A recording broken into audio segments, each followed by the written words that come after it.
Assalamualaikum warahmatullahi wabarakatuh. Perkenalkan, nama saya Muhammad Alfianur dengan NIM 2005 120 40 37 dari kelas TIA 20. Nah, di sini saya akan menjelaskan materi yang berjudul routing statik. Nah, routing statik sendiri adalah sebuah router yang memiliki tabel routing statik yang disetting secara manual oleh para administrator jaringan. Nah, untuk ciri-ciri routing statik, yang pertama, jalur spesifik ditentukan oleh admin jaringan, dan yang kedua, pengisian tabel routing dilakukan secara manual oleh admin jaringan. Dan selanjutnya ada cara kerja routing statik. Yang pertama, konfigurasi router yang dilakukan oleh admin jaringan. Yang kedua, router melakukan routing berdasarkan informasi yang diterima dari tabel routing. Dan yang ketiga, admin jaringan menggunakan perintah IP route secara manual untuk konfigurasi router dengan routing statik, dan routing statik berguna untuk melewatkan paket data yang ada pada jaringan. Nah, untuk selanjutnya ada kelebihan dan kekurangan dari routing statik. Yang pertama ada kelebihan, yaitu yang pertama meringankan kinerja prosesor router. Yang kedua, tidak ada bandwidth yang digunakan untuk pertukaran informasi dari tabel isi routing pada saat pengiriman paket. Yang ketiga, routing statik lebih aman dibandingkan routing dinamis. Dan selanjutnya ada kekurangan routing statik. Yang pertama, administrator jaringan harus mengetahui sebuah informasi dari masing-masing router yang digunakan. Yang kedua, hanya dapat digunakan untuk jaringan berskala kecil. Dan yang terakhir, administrasinya cukup rumit dibanding routing dinamis, terlebih jika banyak router yang harus dikonfigurasi secara manual. Selanjutnya, di sini ada video penerapan routing statik menggunakan Cisco Packet Tracer. Nah, selanjutnya pada video kali ini saya akan melakukan penerapan tentang routing statik menggunakan Cisco Packet Tracer. Nah, yang pertama kita siapkan routernya terlebih dahulu. Di sini kita menggunakan dua router. Nah, kita ubah nama routernya terlebih dahulu biar lebih mudah. Kita ubah dengan nama router 1 dan router 2. Lalu kita siapkan dua buah switch.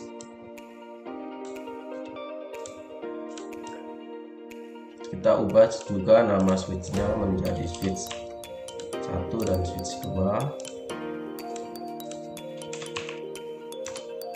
Nah, lalu kita siapkan 4 buah PC ya teman-teman.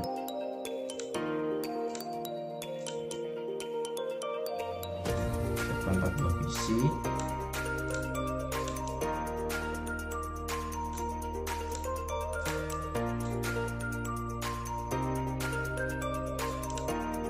Nah, setelah semua sudah tersiapkan, langkah selanjutnya kita hubungkan antar PC ke switch dan switch ke router.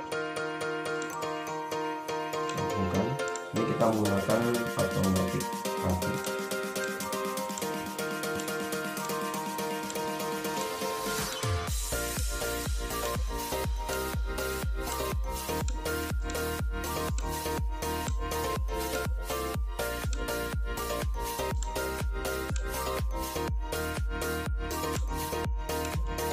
Nah, setelah semua sudah saling terhubung, langkah selanjutnya yaitu kita mengisi IP pada masing-masing PC. Sebelumnya kita ganti nama PC-nya dari misalkan PC 4, terus 3, PC 2, dan PC 1. Nah, ini mengubah nama agar lebih mudah ya teman-teman. Nah, selanjutnya kita masukkan IP. Nah, di sini kita akan menggunakan IP address 192.168.1.1 untuk PC 1. Nah, untuk subnet masknya kita tetap gunakan 255.255.255.0. Terus dan untuk default gateway-nya kita gunakan 192.168.1 dan dengan angka terakhir 254. Untuk PC 2 sama, kita gunakan 192.168.1.2. dan untuk subnet masknya tetap sama. Dan untuk default gateway-nya kita gunakan seperti yang tadi, yaitu dengan angka 192.168.1 dengan belakang 254 juga. Dan untuk PC 3 kita masukkan IP-nya. Nah, untuk PC 3 ini menggunakan IP 192.168 dengan angka 2 dan angka terakhir 3. Nah, untuk subnet masknya tetap sama, namun default gateway-nya kita gunakan 192.168.2 terus baru 254. Nah, hampir sama seperti PC 1 ya teman-teman untuk default gateway-nya, namun berbedanya di sebelum angka terakhir kita menggunakan angka 2. Lalu kita masukkan PC keempat dengan IP 192.168.2.4 dengan subnet mask yang sama dengan default gateway 192.168.2.254. Nah, untuk langkah selanjutnya setelah mengisi IP pada masing-masing PC, selanjutnya yaitu kita hidupkan Ethernet dan serial 2/0 atau bisa disebut fast Ethernet 0/0 dan serial 2/0. Kita aktifkan terlebih dahulu pada router 1. Nah, sudah aktif, dan kita aktifkan juga pada router 2 ya teman-teman. Masuk config fast Ethernet 0/0 kita on kan, serial 2/0 kita on kan. Nah, setelah semuanya sudah menyala hijau, langkah selanjutnya yaitu kita akan mengisi router 1 terlebih dahulu. Kita isi fast Ethernet 0/0 terlebih dahulu. Nah, untuk fast Ethernet ini kita menggunakan IP address yaitu 192.168.1 dan di belakang angka 254. Dan untuk subnet masknya tetap sama seperti PC tadi, yaitu 255, 255 dan 0. Dan untuk serialnya kita akan isi menggunakan 12 1. Dan untuk subnet masknya kita gunakan 255.255.0. Nah, sama. Sudah, kita isi yang router 2. Nah, kita isi fast Ethernet yang router 2. Untuk router yang kedua kita gunakan ini ya teman-teman, dengan IP address 192.168 dengan angka sebelum terakhir 2 dan angka terakhir 254.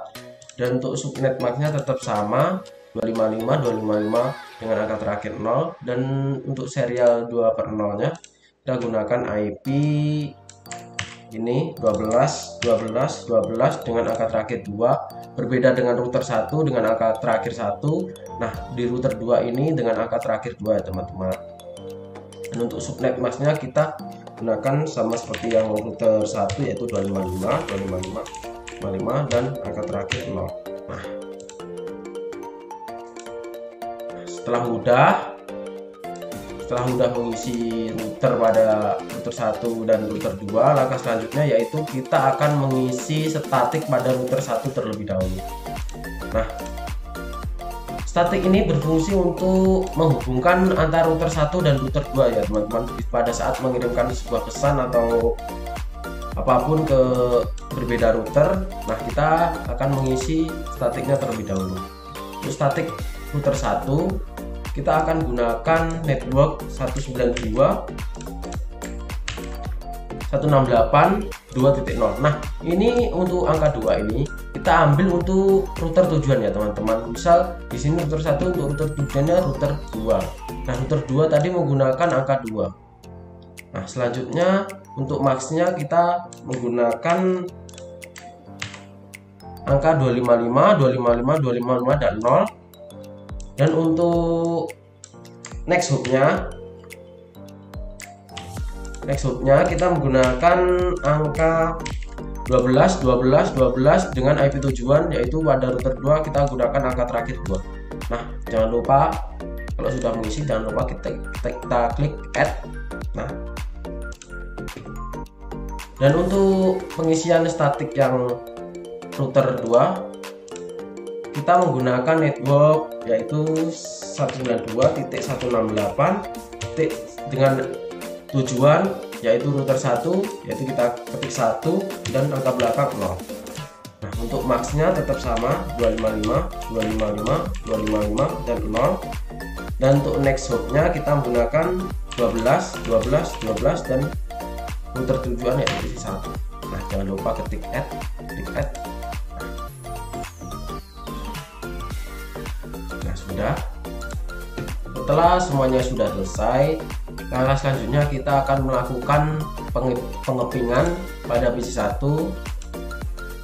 Kita akan ketik ping, yaitu dengan tujuan PC3 ping 192.168.2.3, lalu kita enter. Nah, di sini untuk ping ke PC3 sukses. Langkah selanjutnya kita akan melakukan ping dari PC1 ke PC4 ya.